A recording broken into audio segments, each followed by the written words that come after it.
우리 시간에 주시는 하나님의 말씀 로마서 1장을 함께 보겠습니다. 로마서 1장 13절부터 17절까지 있는 말씀, 로마서 1장 13절부터 17절까지 있는 말씀입니다.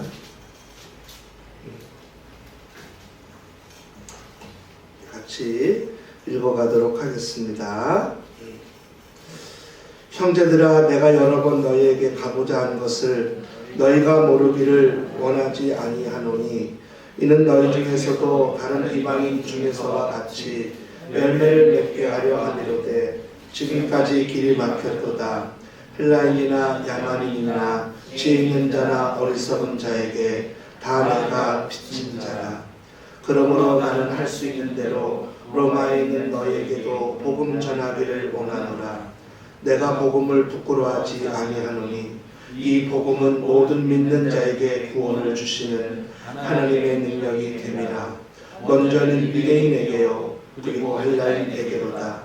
복음에는 하나님의 의가 나타나서 믿음으로 믿음에 이르게 하나니, 기록된 바 오직 의인은 믿음으로 말미암아 살리라 함과 같으니라. 아멘. 이것은 하나님의 말씀입니다. 이번 주부터 3주간에 걸쳐서, 이제 다음 주 3주간에 걸쳐서 저와 여러분은 로마서를 좀 나눠가겠습니다. 3년 전에 저희가 로마서를 좀 나눴었는데요. 이번에는 좀 한 주에 끝낼 수 없는 내용이 있어서 3번에 걸쳐서 로마서를 여러분과 함께 같이 나눠갑니다. 나는 복음의 빚진 자라는 제목으로 여러분과 함께 나누려고 합니다. 우리가 사도 바울 목사님이 서신서를 썼는데요. 그 모든 서신서는 다 편지는 자기가 개척한 교회, 그리고 자기가 믿음으로 영적인 아들과도 같고 후계자를 삼은 사람들에게 보내어진 서신서입니다. 사도 바울과 전혀 관련이 없는 서신서가 하나 있으니 그것이 바로 로마서입니다. 로마서는 사도 바울이 개척한 것도, 사도 바울이 특별히 영적인 아들 후계자를 삼은 사람이 개척한 것도 아닙니다. 나중에 결국 목적은 또 하나 말씀하는데, 서바나 땅 끝까지 복음을 전함에 있어서 이 로마 교회를 쓰지만 이 당시까지 로마 교회는 연약했습니다. 그래서 그가 소망하는 꿈꾸는 땅 끝까지 복음을 전한다는 것도 사실은 기대지, 로마 교회가 그걸 감당할 만한 수준은 아니었습니다. 그렇다면 로마서라는 성경 편지를 왜 썼을까 하는 겁니다. 이 로마서를 쓰게 된 근본적인 이유가 무엇일까? 오늘 그것에 대해서 여러분과 제가 나누면서, 나는 그러면 오늘 이 바울이 로마서를 쓰면서 가졌던 이 마음을 나는 지금 가지고 살고 있는가 라는 부분을 여러분과 함께 같이 나눠가려고 합니다. 때로 이렇게 교회를 섬기고 예수를 믿는 사람들을 보면 여러분 그럴 때 혹시 그런 분들 여러분을 보거나 만나거나 또는 혹시 여러분일 수도 있나요? 어떻게 저렇게 할 수 있지? 어떻게 저렇게 섬길 수 있지? 하는 분들. 야, 어떻게 저 정도까지 섬길 수 있지? 야, 이게 내가 생각하는 상상 이상이야 라는 분들의 섬김과 충성을 여러분은 보거나 또는 만나거나 혹여나 여러분이 그렇게 삶을 살아가고 있습니까? 우리 스스로 나를 진단할 때 나는 커트라인 이하도 한참 이하야. 나는 지금 바닥을 기고 있어 라고 느낄 때가 있지 않나요? 어떻게 저렇게 섬길 수 있지? 하는 분들이 있습니다. 어떻게 저렇게 헌신할 수 있지? 이 무더운 이번 주 되니까 진짜 무더워진 것 같아요. 너무 무더운데 이렇게 보면 주일날 아침에 오늘 제가 조금 차량 운행할 아침에 일이 있어서 잠깐 갔다 올 때 그쪽에서 막 그 더운데 막 차량 안내를 오늘은 좀 덜 덥잖아요. 근데 한여름 뜨거운데 차량 안내를 막 하는 거예요. 땀 삐질삐질 흘리면서. 근데 얼굴이 너무 기쁜 거예요. 얼굴 너무 기쁘게 하는 거예요. 어떻게 저렇게 할 수 있지? 오늘 이 사도 바울의 서신서는 그 마음으로 읽혀졌으면 좋겠습니다. 어떻게 바울이 로마서를 쓸 수 있지? 사도 바울이 사실은 여러분 예수님을 박해하던 자 아닙니까? 예수님을 믿는 자들을 박해하던 자예요. 그것이 그의 지상명령이었고 그의 삶의 목적이었어요. 그래서 그 유명한 스테반을, 최초의 순교자 스테반을 죽일 때 결정적인 역할을 한 게 바로 이 사도 바울입니다. 바울의 원래 이름 사울이에요. 그러니까 그런 전과가 있어요.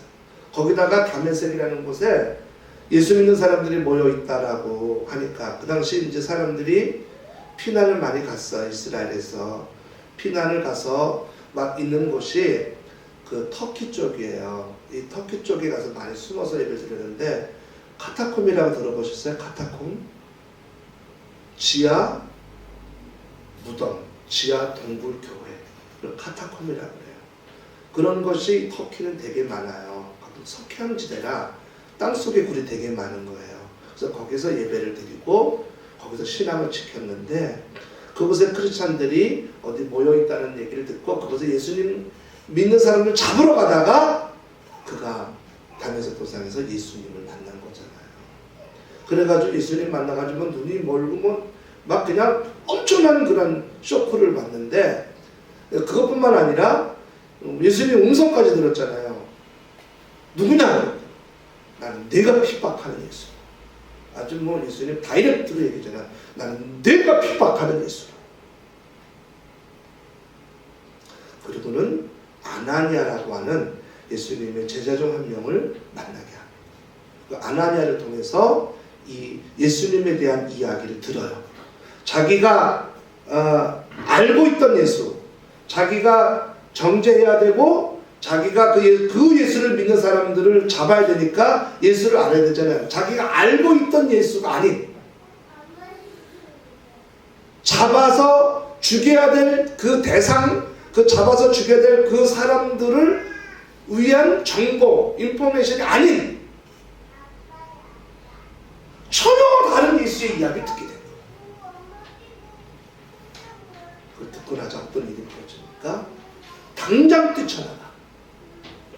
성경에도 그런 말씀이 있는데 사도행전 9장에 보면 이런 말씀이 있어요.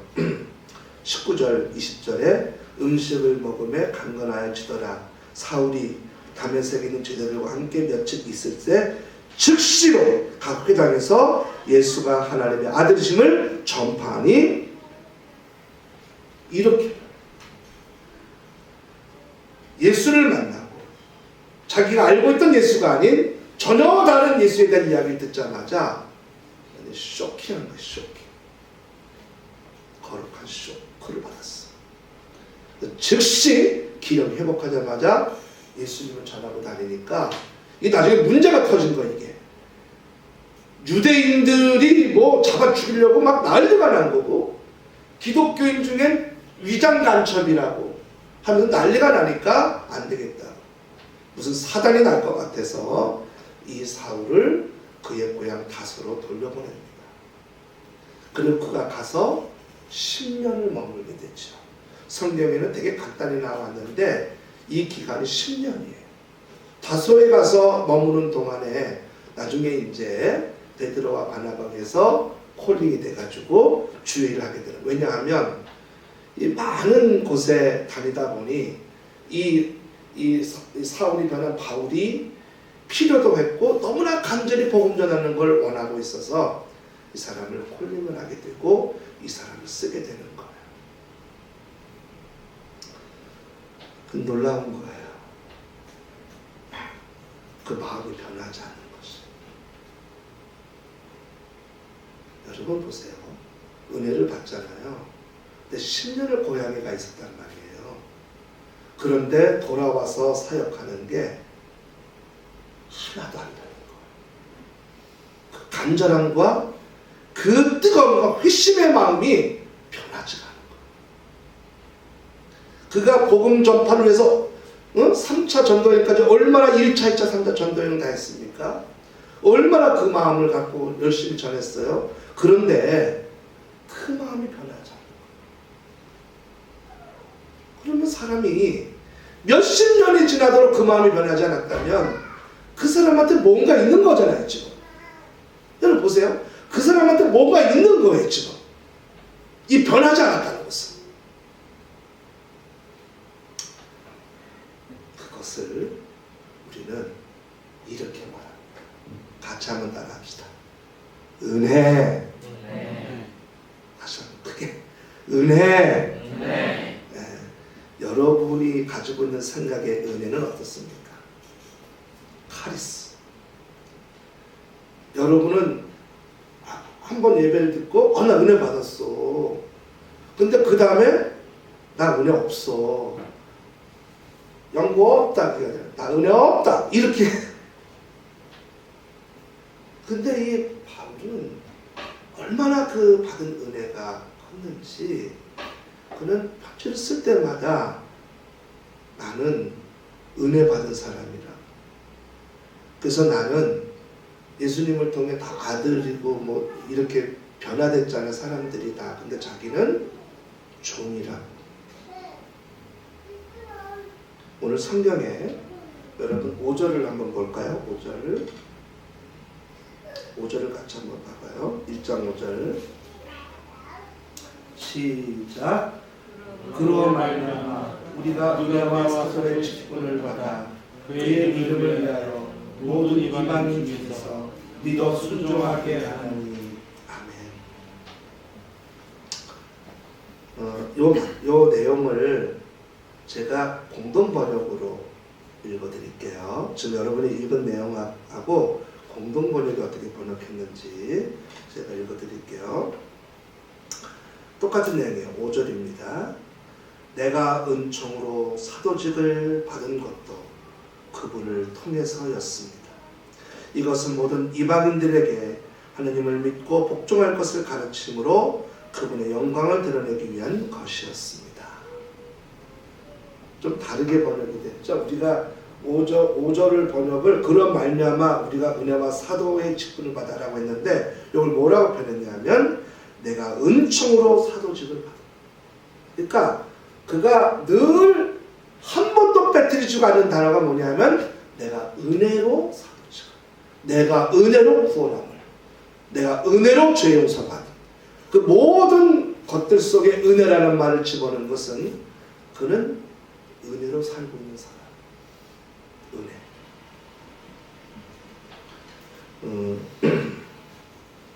세네카라고 하는 분이 계세요. 루키우스 안나이우스 세네카라고 하는 분인데 이분은 로마의 철학자예요.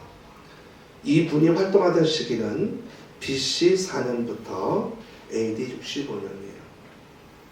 좀 이렇게 예수님의 시대와 예수님 제자들의 시대가 합쳐진 그 시대와 똑같은지요.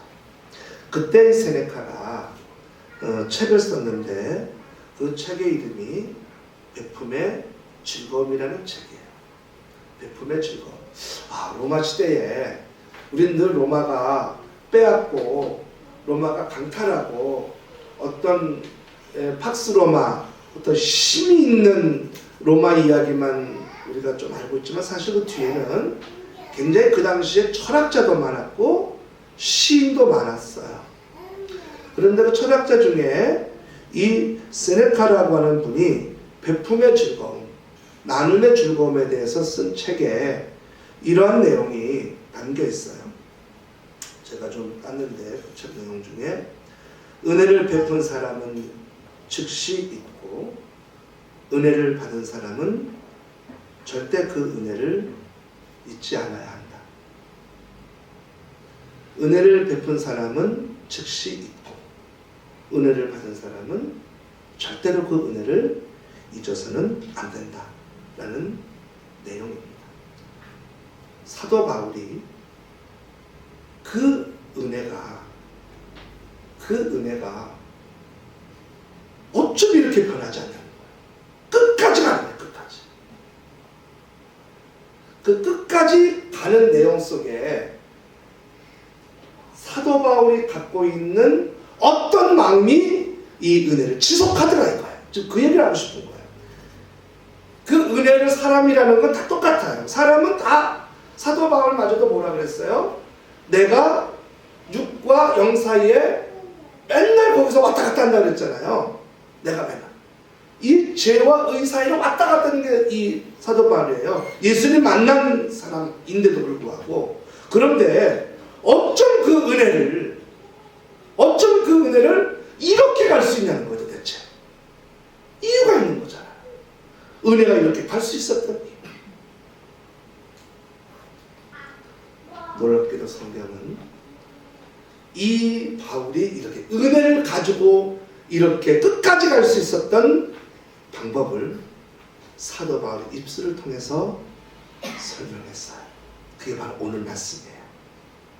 오늘 말씀에 보면 사도 바울이 독특한 표현으로 이런 말씀을 썼습니다. 14절인데요. 같이 한번 여러분 보겠습니다. 시작. 헬라인이나 야만인이나 죄 있는 자나 어리석은 자에게 다 내가 빚진 자.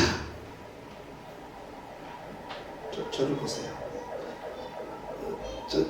이 말씀을 여러분 이렇게 썼으니까 이 사람들에게 아직 복음을 전하지 못했으니까 바울이 그 사람들에게 빚진 자다. 그 사람들에게 내가 복음을 전해야 되는 이방을 위한 복음 전파들을 세웠다고 하니까 아직 복음을 전하지 못했으니까 빚진 자라고 읽혀질 수 있잖아요.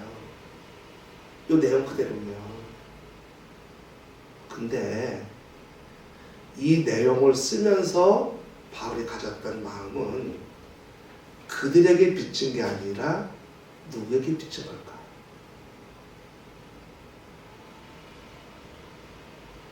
자기 같은 사람이 예수님을 박해하고 심지어 스테반을 죽인 주홍부시 전과가 있는 용서받을 수 없는 그 바울이 용서받아 주의를 하게 된 이 내용은 지금 자기가 살아가고 있는 이것은 주님에 대한 빚진 거예요. 내가 빚진 거예요. 주님께.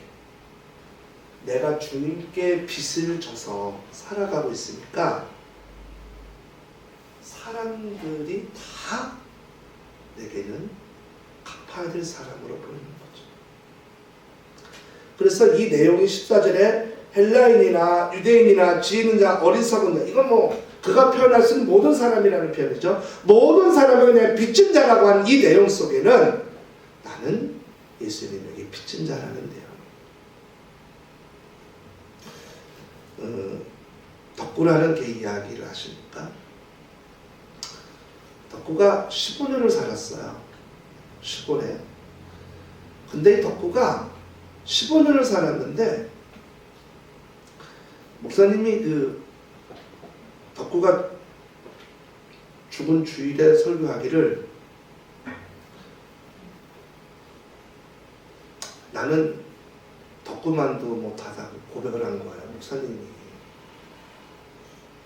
그래서 무슨 얘기인가 그 내용을 살펴보니 그 교회 집사님이 계신데 이 집사님 31살에 혼자 되신 거예요. 딸 셋을 키우는데 어떤 집에 개가 진돗개 순종 진돗개 새끼를 낳는데 한 마리가 치여서 다 죽게 된 거예요. 그러니까 어떻게 지나가다 그 집에 가게 됐는데 개가 한 마리는 이제 그 집주인에게 이건 죽을 거라고 아주 그냥 워낙 젖을 빨지도 못하고 그냥 그러니까 한쪽에 치쳐서 이제 오늘 내일 있으면 죽어야 되는 강아지로 있는 거예요. 그러니까 너무 측은한 거예요.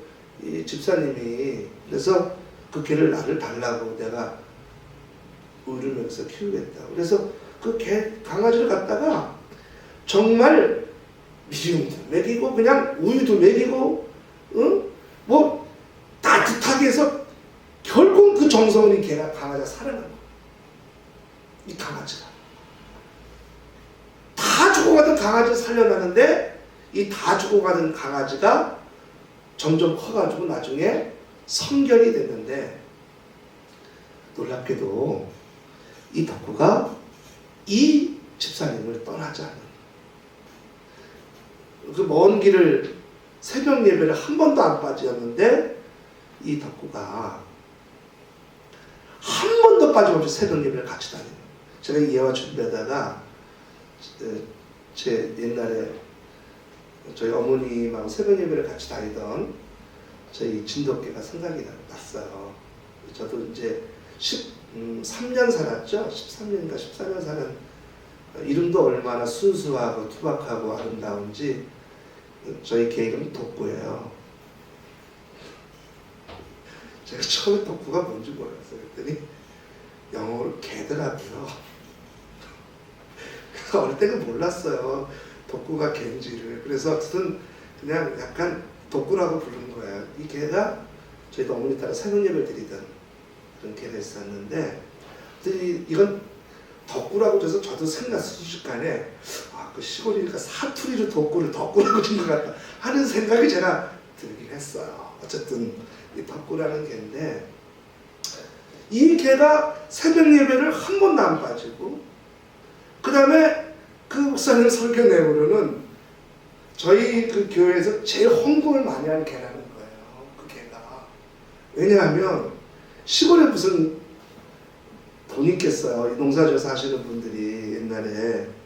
그런데 이 집사님이 자기가 이제 헌금할 돈이 없으니까 작정을 한 거야, 하나님께. 덕구가 새끼를 낳으면 그 새끼를 판돈을 하나님께 드리겠다고. 이 덕구가 1년에 2번씩 낳는 거야. 제가 뭐 좀 더 차이는 있겠지만, 얼마나 이 개가 착하고 잘하는지 사람들이 이 개를 사가는 거예요. 또 그 교회 성도들은 이 개 헌금을 한다는 걸 알고는 서로 사주는 거예요. 2만원짜리 2만원에 안 사고 3만원 주고. 따져보니까 개가 여러분 새끼를 여러분 몇 마리까지 낳은 걸 보셨어요? 예? 저는 단양에서 목회할 때 21마리 난 거 봤어요. 21마리. 젖이 모자르더라고요, 나중에. 그래가지고, 집사님이 그 검은 개인데, 검은 개인데, 그 개, 젖을 먹이느라고 농사도 못 짓고 개 젖 먹이는 집사님도 있어요. 21마리. 돌려가면 먹여야 되니까. 이 개가 새끼를 많이 낳아요. 그러니까 이 개가 무슨 개인지 헌금하는 개라고 그 소문 나가지고 개가 새끼를 하면 예약을 하는 거예요. 예약. 근데 그 돈을 헌금을 하는데 그 교회에서 보니까 제일 많이 헌금을 하더라는 거예요. 개가. 15년을 살았으니요. 그래서 목사님이 그 개가 죽고 그 주일에 설교를 그렇게 한 겁니다. 나보다 낫다. 어떻게 이렇게 한결같으냐?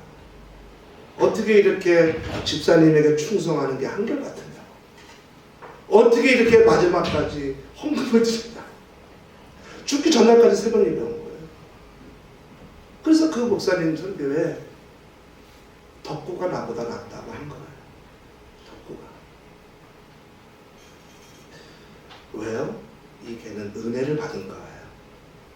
내가 은혜를 받으니까 아마 평생을 그 개가 만약에 사람이었다면 그랬을 거예요. 죽기 전에. 만약에 말을 할 수 있었다면.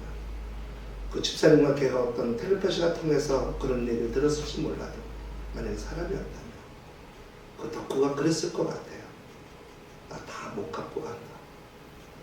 날 살려주신 분 아니에요.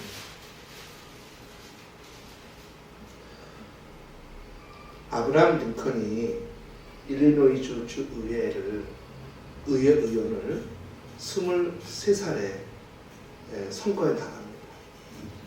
아브라함 링컨 여러분 잘 아시죠? 미국의 16대 대통령. 우리나라 대통령은 몇 대인지 모르지만 아브라함 링컨이 미국의 16대인 건 다 알아 이제. 하도 설계했으면 우리도 알아. 아브라함 링컨이 미국의 16대 대통령인데 위대한 대통령이죠. 정말 전무후무한 대통령입니다. 우리 인류의 역사를 거의 바꾸다시피 한 대통령이니까요. 노예 해방을 한 대통령이니까 어마어마한 대통령입니다. 이분이 23살에 일리노이주 주의회 의원으로 선거를 나가게 됐는데 아무도 몰라요. 링컨을 지지하는 유력한 사람도 없어요. 링컨을 지지해주겠다는 기업도 없어요. 미국은 이제 기업이 지원하지 않습니까? 역사적으로. 그런 거를 지지해도 정치적인 탄압을 안 받아요. 미국은. 그러니까 연예인들이나 이 기업들이 자기 정치 지지 반응을 해요. 그래도 보복이 안 돼요. 우리나라는 했다가 난리 나잖아요. 우리나라는 그냥 이걸로 싸가지고 그냥 세무감사에서 끊이나 저기 나라는. 근데 없어요. 그게 지지하는 기업도 지지하는 유력 인사도. 근데 그가 이제 그 연설문에 이런 연설을 했더라고요. 저는 아무 분도 지지하지 않지만 사명이 있어서 이렇게 선거에 나오게 됐습니다. 만약에 여러분이 호의를 베풀어 준다면 저는 그 호의를 죽을 때까지 잊지 않고 열심히 정치로 보답하겠습니다. 여러분이 저에게 호의를 베풀어 주면 저는 죽을 때까지 그 호의를 잊지 않고 열심히 갚아가도록 하겠습니다. 그 선거에 떨어졌어요. 워낙 기반도 약하고 그 조직도 안 돼 있으니까. 놀랍게도 2년 후에 골석이 된 이 일리노이주 선거에 링컨이 당선했어요. 2년 뒤에. 그리고 그가 처음 나갔던 그 주의 연설 그 내용대로 자기는 어떤 세력에 된 게 아니라, 물론 그는 이제 신앙심이 있으니까 주님께서 도와주셨다 고백은 나중에 했지만, 사람들의 호의, 아무것도 볼 것 없는 사랑을 베풀어준 호의를 잊지 않고 그는 죽을 때까지 위대한 정치인으로 헌신하게 됩니다. 은혜를 잊지 않는 거죠. 저는 오늘 성경의 말씀에 사도 바울이 나는 빚진 자라. 빚진 자가 되니까요. 이 로마 교회 사람들이 내가 섬겨될 사람들인 거예요. 내가 빚진 자가 되니까, 내가 빚진 자가 되니까요. 그분이 사랑하는 사람들이 내가 섬겨야 되는 사람들이 된 거예요. 여러분, 로마서가 언제 쓰여졌는지 아세요? 목회서신 바로 전에 쓰여졌어요. 모든 서신서들 다 쓰고, 목회서신이 마지막 임종서신 아닙니까? 그 임종서신 쓰기 전에 이 로마서를 쓴 거예요. 그럼 사역 거의 끝날 때쯤 쓴 거예요. 그런데 어마어마한 일을 했잖아요, 바울은.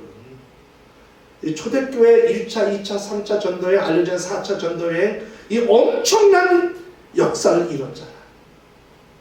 아마 우리들과 바울을 비교한다면 죄송하지만 5분의 1이나 할까요, 우리가? 10분의 1이나 할까요, 바울과 같은? 목숨을 내놓잖아요. 매를 때리고 감옥에 한두 번 갇힙니까? 풍랑을 만나 죽을 겁니까? 얼마나 어려운 일을 당했어요. 얼마나 고통스러운 일을 당했어요. 그 정도면 아마 천국에 갈 때 주님이 넌 1등, 너는 어떤 사람보다 열심히 잘했어. 그만하면 됐어. 그 정도면 됐어라고 할 거예요. 근데 이 바울이 그 목회서신 바로 전에 쓴 로마서에 뭐라고 해요? 나 빚진 자가 아직 다 못 갚았다. 나는 아직 다 못 갚았다. 내가 받은 그 은혜에 나는 내가 헌신한 거 사람들이 얘기하지만 나는 아직 다 못 갚았다. 아직 다 못 갚았다는 그 마음이 로마서를 쓰게 하더라니까. 그리고 로마를 가더라니까요. 죄수로 가지만. 그리고 그곳에 가서 복음을 전해 영혼을 살려낸다니까. 그리고 그 열정이 결국 나중에 전 세계에 복음을 전파되는 그 아주 그냥 어마어마한 기둥과 같은 역할을 한다니까. 무엇이요? 아직 나는 빚을 다 못 갚았다.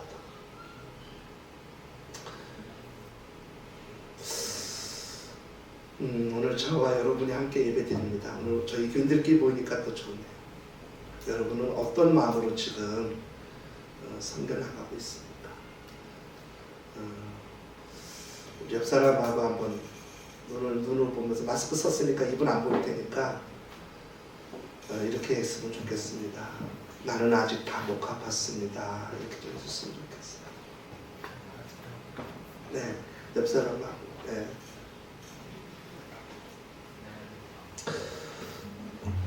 제가 이 로마서는 바울과 전혀 관계가 없어요.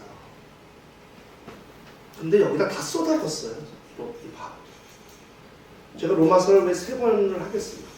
너무 주옥 같은 이 로마서를 통해 성 어거스틴이 변화가 되고 기독교의 물꼬를 거룩함으로 바꾸는 성 어거스틴, 종교개혁을 불러일으킨 마틴 루터를 변화시키고 우리 감리교가 출발한 요한 웨슬레 목사님을 변화시키고 그리고 지금 우리를 변화시키는 이 로마서가 어떻게 쓰였어요? 나는 아직 빚을 다 갚지 못한 사람이라. 바울의 그 신앙 고백 위에 쓰여진 성경이었기 때문에 그렇습니다. 저는 오늘 그 마음으로 우리가 살아간다면, 빚을 아직 다 못 갚은 사람으로 우리가 살아간다면 여러분을 통해서 엄청난 믿음의 도전을 받는 사람들이 생겨나리라 믿습니다. 로마서 2편, 3편은 다음 주 이어지겠는데요. 저 여러분에게 한 걸음 다가온 로마서의 사도 바울의 신앙 고백이 우리의 고백이 될 수 있기를 주님의 이름으로 축원합니다. 기도하겠습니다. 고마우신 하나님, 오늘 로마서라는 조금은 어렵고 좀 너무나 깊은 성경의 말씀을 한 걸음 들어갈 수 있게 해주셔서 감사합니다. 나는 아직 빚을 다 갚지 못한 빚진 자라고, 예수님의 구원의 은혜, 예수님의 용서의 은혜, 예수님의 사랑의 은혜를 받은 나는 아직도 다 갚지 못했다고, 그래서 그 빚을 갚고 싶다고, 하나님 그 위대한 그 마음과 위대한 믿음의 출발이 로마서를 저희가 나눠가면서 빚진 자의 삶을 저희도 온전히 간직할 수 있도록 하나님 은혜를 베풀어 주옵소서. 저희 한 분 한 분 속에 놀라운 마음들과 놀라운 간증들이 일어나게 하옵소서. 사랑 많으신 예수님의 이름으로 기도하옵나이다. 아멘.